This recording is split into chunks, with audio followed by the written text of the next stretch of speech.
मरायच्या अगोदर कोणी खड्डा खोदून ठेवत नाही. तेवढा संयम अजून आहे. ठेवते खड्डा खोदून अगोदर का? बरं, कोणाची?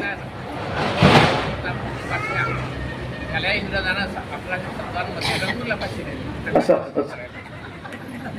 नाही, पण ते दुश्मन झाले ना,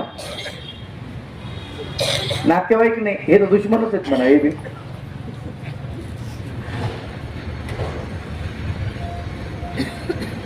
अचानक पुत्राचं मुख पाहिलं आणि अक्रीत घडलं, न घडणारं घडलं. सगळ्यांना आश्चर्य वाटलं, कसं घडलं बा. पुढील अध्यायामध्ये याचं वर्णन, तोच जीवात्मा आला का दुसरा कोणी आला, कोणी त्या देहाचा स्वीकार केला, असं होऊ शकते का, शक्य आहे का, या सगळ्या शक्यता पुढच्या अध्यायामध्ये आपल्याला ऐकायला भेटणार आहेत. जय द्वारकाधीशा ईश्वरा, देवकीस आनंद दातारा, परात परा श्री नटनागरा, गोपीनाथा दिनेशा. जय द्वारकाधीशा ईश्वरा, द्वारकेचा आधीश म्हणजे मालक अशा ईश्वरा, देवकीला आनंद देणाऱ्या भगवंता, दातारा म्हणजे देणारा, परात परा श्री नटनागरा, परात परा, पराच्या पलीकडे, सगळ्या देवतेंच्या पलीकडे माया आहे, पर आहे, म्हणून त्याला परात पर, त्याच्या पलीकडे भगवंत आहे म्हणून परात परा. नटनागरा, नट शब्दाचा अर्थ नाटक करणाऱ्या भगवंता. नट म्हणजे काय? नाटक करणारा. तुम्ही त्याला नवीन नाव दिलं, इंग्रजी हिरो, बरोबर आहे ना? तो कोण आहे? नट. मराठीत त्याला काय म्हणतात? नट. नट ज्या घटनेची मांडणी करतो त्या घटनेला नाटक म्हणतात. ह्याला काय लक्षात? नट नागरा म्हणजे तू नटधारी आहेस, तू नट आहेस, नाटक करणारा आहेस. परमेश्वर तसा आहे का? जसा दिसतो तसा नाही, तो त्याचा वेश आहे. काय वेश? मनुष्य वेशधारिये होती, परमेश्वर माणसाचा वेश धारण करतो. माया वेशधारिये होती, मायेचा वेश धारण करतो. माया पूरधारिये होती, मायेचं पूर धारण करतो. तो तसा नाहीये. मग तो कसा आहे? निर्वेव निराकार असे. तो निर्वेव आहे, निराकार आहे, असा तो आहे. परी सावेव साकारू होय, सावेव होतो, अवयवयुक्त होतो, साकार होतो, मूर्तिधारिया होतो. याचाच अर्थ नाटक करण्यासाठी तो नट बनतो. नट जसं उदाहरणार्थ पूर्वीच्या काळामध्ये माणसं सुद्धा स्त्रियांचे पात्र करायचे. मग एका ठिकाणी नाटक सुरू झालं. नाटक होत सीताहरण. काय नाटक होतं? सीताहरण. मग तिथे लक्ष्मण आला, राम आला, तिथे रावण आला. नाटक सुरू झालं. पडद्यावरती पडदा उघडला, स्टेजवरती सगळे नट उभे राहिले आणि सुरू झालं त्यांचं नाटक. मग शेवटचा प्रसंग जवळ आला. मग आता रामानं बाण मारला रावणाला. रावणाला बाण मारल्यानंतर रावण मारायला पाहिजे की नाही? तर रामाचा बाण म्हणजे बाण आहे, रामबाण म्हणतात त्याला, एका बाणात खतम. पण रावण काही मरायला तयार नाही, कारण तो असली रामही नव्हता ना असली रावणही नव्हता. नाटकच ना. डायरेक्टर जवळला, हे मरण म्हणे, लोक मारतील ना मला, तू का मरत नाही?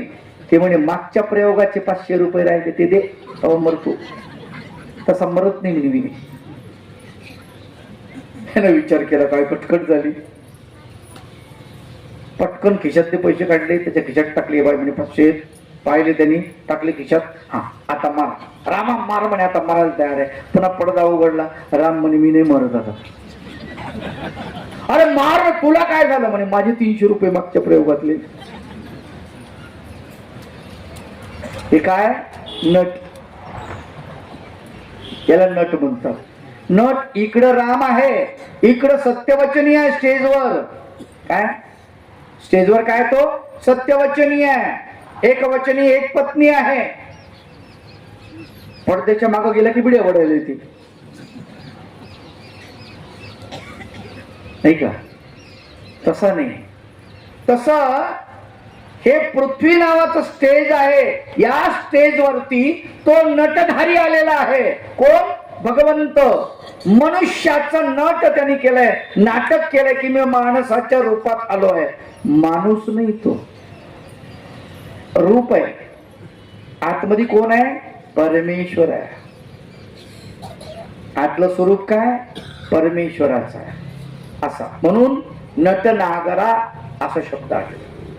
एका शब्दाचे कितीतरी अर्थ, कितीतरी बोलता येतं. पुढे सरकताच येणार नाही आपल्याला. गोपीनाथा दिनेशा. गोपीनाथा म्हणजे गोपींचा मालक, गोपींचा मालक. दिनेशा. दिनेशा म्हणजे दिनांचा ईश. दीन म्हणजे गरीब. दीन म्हणजे काय? गरीब. गरिबांचा ईश्वर. परमेश्वर कोणाचा आहे? परमेश्वर कोणाचा आहे? दिनेशा. दिनांचा आहे, गरिबांचा आहे. जो दीन होऊन त्याच्या पुढे जातो त्याचा परमेश्वर आहे. स्वामी चक्रधर महाराज म्हणतात, बाई संकष्ट वजरू पंजरू असे.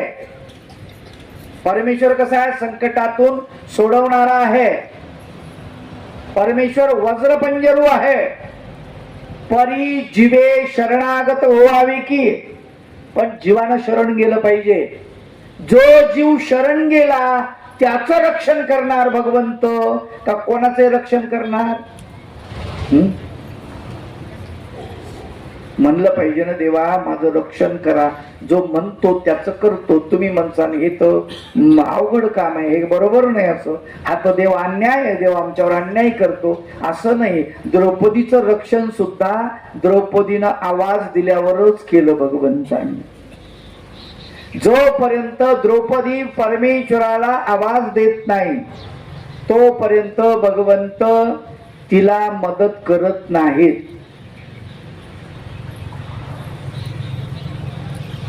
ती स्वतःला समर्थ समजते. माझं रक्षण करण्यामध्ये मी समर्थ आहे असं तिला वाटतं. म्हणून ती मदतीला कोणाकडे गेली आहे? द्रोणाचार्याकडे, कृपाचार्याकडे, कर्णाकडे आशाळभूत नजरेनं पाहिलं. पितामह भीष्माकडे पाहिलं. धृतराष्ट्राकडे पाहिलं. कोणीच मदत करत नाही. 5 पती हतबल झाले. त्यांनी खाली माना घातल्या. परमेश्वरानं अगोदरच वस्त्र पुरवायला काय अडचण होती का? नाही. तुम्ही शरण जा,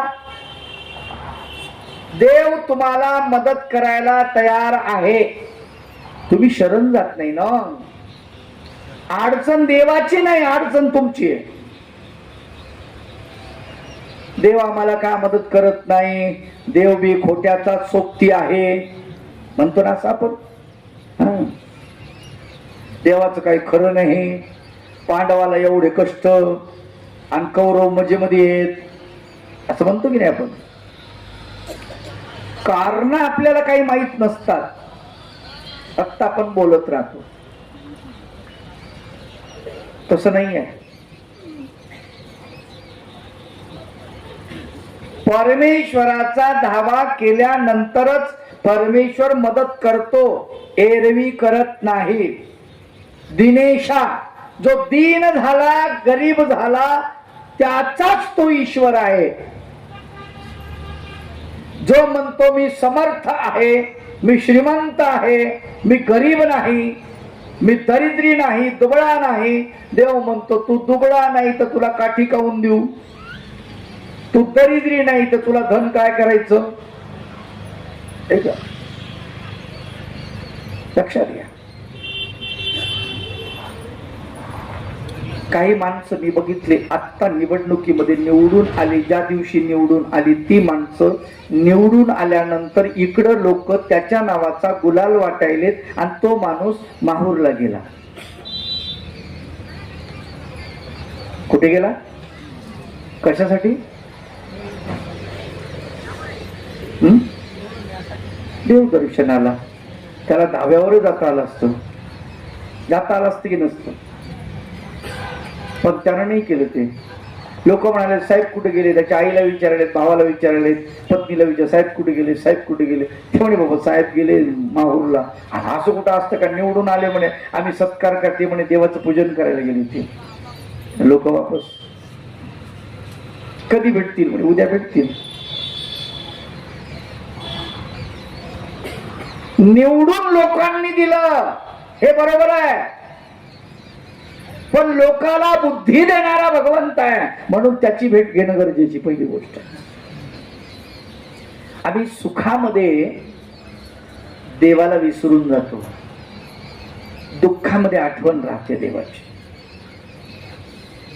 अलग अलग. म्हणून दिनेश असं म्हटलंय देवाला, दीनांचा ईश. मागील अध्यायी निरोपण, हरिपाळाचे प्राणोत्क्रमण, चितेवरी प्रेतांचे उत्थान, श्री गुरुने कथिले. श्री गुरुने सांगितले मागच्या अध्यायामध्ये की हरिपाळाचं प्राणोत्क्रमण झालं, प्राण निघून गेला प्रेतातून, त्या शरीरातून, आणि चितेवर प्रेताचं उत्थान झालं. चितेवर चिता पेटवायची, लावलेली अग्न आता शेवटचा मुख पाहून मुखाग्नी द्यायचा त्याला, त्याला मुखाग्नी असं म्हणतात. आणि त्याच वेळेला त्या प्रेताचं उत्थान झालंय, म्हणजे प्रेत उठलेला आहे, अशी कथा गुरुनी सांगितली. राजपुत्र उठून बैसले, कधी श्रुतना पाहिले, भेक चंदा नवल वाटले, पृच्छ करे गुरुशी. राजपुत्र उठून बसला, हे कधी श्रुत ना पाहिले. श्रुत म्हणजे ऐकणे, कधी ऐकलं नाही, कधी पाहिलं नाही, अशी घटना कधी ऐकली नाही, कधी पाहिली नाही. त्या भीकचंदाला म्हणजे त्या शिष्याला नवल वाटलं आणि शिष्याने गुरुला प्रश्न केला. दोघांच्या संवादामधून ही कथा पुढे चालते, गुरु शिष्याच्या संवादामधून. शिष्याला नवल वाटलं आणि शिष्य गुरुला प्रश्न विचारतो, पृच्छा करतो. काय विचारतो? कैसे अघटित घडले, प्रेत सरणावरी बैसले, हे मज नाही उमगले, स्पष्ट करून सांगावे. म्हणजे प्रेत सरणावर उठून बसलं, हे अचानक कसं घडलं हे आम्हाला कळलं नाही, ते तुम्ही समजून सांगा, गुरुला म्हणतो तो. तोच आत्मा पुन्हा आला की अन्य देहात प्रवेशला, माझा संशय बळावला परिहारू करावा. तोच आत्मा पुन्हा आला की दुसरा आत्मा त्या शरीरात प्रवेशला. याचं स्पष्टीकरण करून मला सांगा, कारण नेमका कोणता होता येणारा हे मला माहित नाही, म्हणून तुम्ही सांगा, असं तो गुरुला म्हणतो. ऐकता शिष्याचे वचन, श्री गुरु झाले प्रसन्न, मने भला पुसिला प्रश्न, सांगे न उत्तरा त्या. शिष्याचे वचन ऐकून श्री गुरुला प्रसन्नता निर्माण झाली आणि श्री गुरु म्हणतात की तू चांगला प्रश्न विचारला, भला प्रश्न विचारला, तुझ्या प्रश्नाचं उत्तर मी देत आहे, मी देतो, चिंता करू नकोस. पाहे पा द्वारका नगरी. आणि त्या गुरुनी उत्तर द्यायला सुरुवात केली की कुठून आत्मा याच्यामध्ये आलेला आहे ते सांगायला सुरुवात केली. पाहे पाद्वारका नगरी राजनायक विप्र वास करी देवगिरीच्या रूपावरे अनुग्रह त्याचा. पहा म्हटले द्वारका नावाची नगरी आहे आणि त्या द्वारका नगरीमध्ये राजनायक नावाचा विप्र म्हणजे ब्राह्मण तिथे राहतो, वास करतो म्हणजे तिथे राहतो. आणि देवगिरीचा जो राजा आहे नृप म्हणजे राजा, त्याच्यावरी त्याची मर्जी आहे, अनुग्रह आहे, त्याचा तो शिष्य आहे. देवगिरीच्या राजाचा कोण आहे? गुरु आहे. त्या रूपावर त्याची मर्जी आहे. फलस्त नगरीचे जन आले द्वारकेशी जाऊन सवे राजनायकाशी घेऊन आले फलटणी. आता या विप्राला, या ब्राह्मणाला, राजनायक नावाच्या ब्राह्मणाला फलटणची मंडळी, ब्राह्मण लोक काही महाजन द्वारकेला गेले आणि द्वारकेला त्यांना तिथं हा राजनायक ब्राह्मण दिसला. सांगितलं आमच्या फलटणला तुम्ही या, तिथे शाळा काढा, आमच्या मुलांना तुम्ही शिकवा, त्यासाठी तुम्ही तिथून आमच्या इथे यावं. आता कुठं राहिली द्वारका, कुठे राहिलं फलटण, पण त्याला तिथून ते लोक घेऊन गेलेले आहेत त्या राजनायकाला. सर्व शास्त्र संपन्न ब्राह्मणा नम्र भावे केली प्रार्थना आग्रह करून या नाना महाजनी विनविले. नाना प्रकारचा आग्रह करून त्या ब्राह्मणाला त्यांनी विनंती केली की म्हणले तुम्ही चाला, आमच्या फलटणला चाला, कसंही करून चाला, तिथे आमच्या मुलांना शिकवण्यासाठी विद्वान ब्राह्मण नाही कोणी, तुम्ही चाला, असं ते विनंती करतात. म्हणे एतची थांबावे फलटण सनात करावे, एक गुरुकुल उभारावे बालकांसाठी. आमच्याच नगरीमध्ये तुम्ही थांबा, आमचं फलटण नगर सनात करा, अनाथ आहे त्याला सनात करा विद्या देऊन, आणि आमच्या इथे एक गुरुकुल उभारा शिक्षेचं, विद्येचं बालकांसाठी. पाहुणी लोकाची भावना विप्रासी मिळाली प्रेरणा, तेव्हा पासोनी विद्यादाना आरंभ केला. आणि तो फलटणला येऊन त्यांनी विद्यादान करण्याला प्रारंभ केलेला आहे. तिथे त्यांनी फलटणच्या बालकांना विद्या शिकवायला सुरुवात केली. राजनायक स्थायी झाले, भव्य गुरुकुल उभारले आणि अध्यापू लागले वेदविद्या पटूंशी. राजनायक स्थायी झाले, राजनायक नावाचे ब्राह्मण स्थायी झाले म्हणजे निवासी झाले, तिथे येऊन थांबले. कुठे? फलटणला. आणि मोठं गुरुकुल उभारलं आणि तिथल्या विद्यार्थ्यांना ज्ञान देऊ लागले, अध्यापू लागले म्हणजे शिकवू लागले. ते त्यांची राजा ईसा कांता महाभाविक पतिव्रता, ते पासोनी सप्तसुता जन्म झाला पै. त्यांची पत्नी जी होती राजनायकाची, तिचं नाव राजा ईसा, आणि या राजा ईसेला 7 पुत्र झालेले आहेत. किती पुत्र? 7. आणि ही अगदी पतिव्रता आहे, महाभाविक आहे राजा ईसा, आणि 7 पुत्राला तिने जन्म दिलेला आहे. थोरला पुत्र रूपनायक, त्याची रूपाई भार्या धार्मिक, उभयतासी सुपुत्र एक जनकनायक जन्मले. त्याचा मोठा पुत्र जो होता, त्या मोठ्या पुत्राचं नाव, मोठ्या मुलाचं नाव काय? रूपनायक. रूपनायक. आणि त्याची पत्नी रूपाई. पत्नी काय? रूपाई. अशी धार्मिक भार्या. आणि या उभयतांना म्हणजे राजनायकाच्या थोरल्या मुलाचा मुलगा जो आहे त्याचं नाव जनकनायक. त्याला जनकनायक नावाचा पुत्र जन्माला आला, जनक. आता जनकनायक हा राजनायकाचा नातू. जनकनायक कोण? राजनायकाचा नातू, मोठ्या मुलाचा मुलगा, रूपनायकाचा. पुढे जनकनायकाचं लग्न लावलं चाकण येथील वधू पाहून केले जनकाचे लग्न, कित्येक दिवस गेले निघून पुत्र नाही तयासी. आता हा जनक नायक जो आहे याचं लग्न चाकण जे आहे, या चाकणला एका ब्राह्मणाच्या मुलीशी लग्न लावून दिलं. तिचं नाव जनकाई. काय नाव? जनकाई. लग्न तर लागलं, पण कित्येक दिवस मूलबाळ नाही. कित्येक दिवस त्यांना मूलबाळ नाहीये.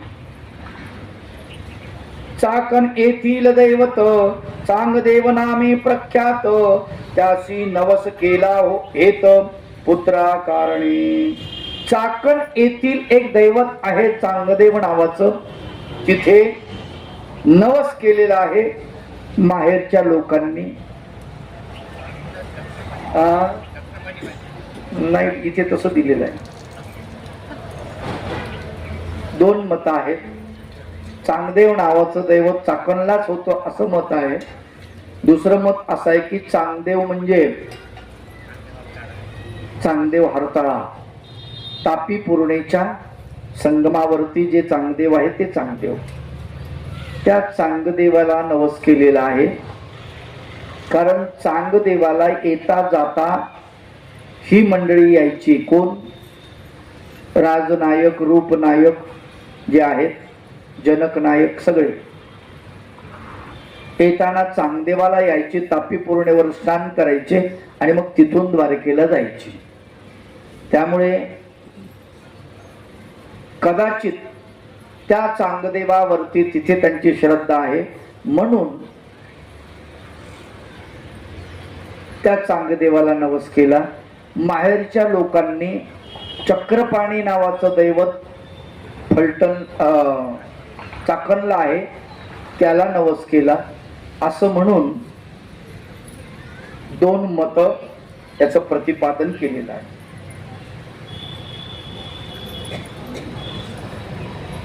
प्रभू कृपेने पुत्र झाला, शके 1042 साला, नामकरण सोहळा केला चक्रपाणी म्हणून, आणि त्यांचा सोहळा केला. देवाच्या कृपेने त्यांना पुत्र झाला, त्याचं नाव चक्रपाणी असं ठेवलं आणि चांगदेव असंही ठेवलं. बालवयात लग्न केले, परी ते संसारी न रमले, संसार छेदावयासी आले बालक तेजस्वी. बालवयात लग्न केले. कुणाचे? चक्रपाणीचे. पहिलं कसं होतं, म्हातारे म्हणायचे माझा काही भरोसा नाही, याच्या डोक्यावर तांदूळ टाका लवकर. मग बऱ्याच लेकरायला मिशा फुटत नव्हत्या, त्याचं लग्न करून टाकायचे. पुढं मग तुमचं संसार नंतर करा म्हणायचे, पण लग्न तर उरू का आता, आम्हाला सुनबाईचं मुख बघू द्या डोळ्यानं, मेलो गेलो तर काय करेल. त्याच्यामुळे लवकरात लवकर लग्न करायचे. म्हणून चक्रपाणी भगवंताचंही लग्न बालवयात केलेलं आहे. बालवयात लग्न केले, परी ते संसारी न रमले, संसार छेदावयासी आले बालक तेजस्वी. संसारामध्ये ते रमलं नाही, संसार छेदण्यासाठीच जणू त्याचा जन्म झालेला आहे. तोची ईश्वराचा अवतार, करी द्वारावती विहार, द्वारकेचे नारी आणि नर पावन केले त्याने. आणि तोच जो बालक आहे चक्रपाणी नावाचा, तोच बालक हा द्वारकेचा ईश्वर अवतार आहे. द्वारावतीला तो राहतो आणि द्वारकेचे नारी नर त्यांनी पावन केलेले आहे, पावन करतो. जे ते चक्र सुदर्शन चक्र फिरले, ते ते झाडू घेऊन चाले, एके हाती सूप धरिले सर्वेश्वराने. एका हातामध्ये सूप आणि एका हातामध्ये झाडू, अशा प्रकारचं शस्त्र त्यांनी धारण केलेलं आहे. कोणी? चक्रपाणी भगवान. हाती घेऊन या खराटा रस्ता करावा नीट नेटका, रस्ता करावा नीट नेटका, शुद्ध करीतो पायवाटा समाजासाठी. हातात खराटा घेऊन रस्ता नीट नेटका करतो आणि समाजाच्या पायवाटा शुद्ध करतो, असा तो चक्रपाणी भगवंत. केर झाडून सुपात घेतो, गोमतीकडे टाकितो, स्वच्छतेचे मार्ग धावितो, मार्गावरीच तो. कचरा जमा करतो सुपामध्ये झाडून, गोमती नावाची नदी आहे त्या नदीकडे नेऊन टाकतो आणि स्वच्छतेचे मार्ग धावितो, लोकांना स्वच्छतेचा मार्ग दाखवतो, असा तो मार्गावर आरूढ होणारा देव तो भगवंत. भीकचंद म्हणे गुरुराव, हा कैसा विलक्षण देव, सोप कराटा घेऊनी सर्व नगर झाडितो. भीकचंद आपल्या गुरुला, भगवान नामे गुरुला म्हणतो की हे गुरुराव, असा कसा हा देव आहे विलक्षण, जो सूप खराटा घेऊन फिरतो आणि सगळं नगर झाडून काढतो. ज्याने गीता निरोपिली त्याचे नगरी वस्ती केली, ही विपरीत रीत वाटले अवताराची. ज्या नगरीमध्ये ज्या माणसानं ज्या अवतारानं गीता निरोपण केली आणि ही नगरी स्थापन केली द्वारका, त्या नगरीमध्ये हा वस्ती करतो आणि सूप खराटा घेऊन इथे फिरतो. हे एक विलक्षण वाटते आहे, विपरीत रीत वाटते. कुठे द्वारकाधीश कृष्ण, कुठे चक्रपाणीचे वर्तन, एका हाती सुदर्शन दुसऱ्या हाती झाडू. तुलनाच करवत नाही म्हटले. एका हातात चक्र सुदर्शन आहे, दुसऱ्या हातात झाडू आहे आणि झाडू मारणारा हा देव आहे असं तुम्ही म्हणता गुरुजी, मला हे पटत नाही. एक सुवर्णासनी बैसला, एक झाडितो मार्गाला, एक वैभवात जगला, दुसरा सामान्य तो. तुलना करतो शिष्य, गुरुला प्रतिप्रश्न करून प्रश्न विचारतो. माझं कोड सोडवा म्हणतो की तो कसा काय देव आहे हे मला समजून सांगा. कारण एक सुवर्णासनी बसलेला आहे गोपालकृष्ण भगवंत, एक मार्गाला रस्त्याला झाडतो आहे, एक वैभवात जगलेला आहे श्रीकृष्ण आणि एक मात्र सामान्य आहे. हे कसं काय? एका पाहुणी शत्रू कापती, दुसरे भणंगा परिवागती, ऐशी कैसी विसंगती दोन अवतारात. एका पाहून शत्रू कापती, कृष्ण भगवंताला पाहून शत्रू थरथरा कापतात आणि एक भणंगा परिवागती, भणंग म्हणजे भिकारी, असे भणंग वागा, जवळ काहीच नाही, कपडे वस्त्र व्यवस्थित नाही, काही नाही, भणंगा परिवागतात. हे कसं काय? ऐशी कैसी विसंगती, या दोन अवतारामध्ये जी विसंगती आहे ही विसंगती आम्हाला कळत नाही. गुरु म्हणे शिष्यवरा, तुवा आक्षेप केला बरा, आता सांगतो मी उत्तरा, अवधान दे. मी तुला उत्तर सांगतो, तू अवधान दे म्हणजे लक्ष दे. तो अव्यक्त परमेश्वर प्रतियोगी घेतो अवतार, परिस्थितीनुसार कार्य करीतो. तो अव्यक्त परमेश्वर, अव्यक्त म्हणतो परमेश्वर एकच आहे. तो काय करतो? प्रतियोगी म्हणजे प्रत्येक युगामध्ये अवतार धारण करतो. परंतु अवतार धारण करत असताना काय करतो? परिस्थितीनुसार तो कार्य करतो.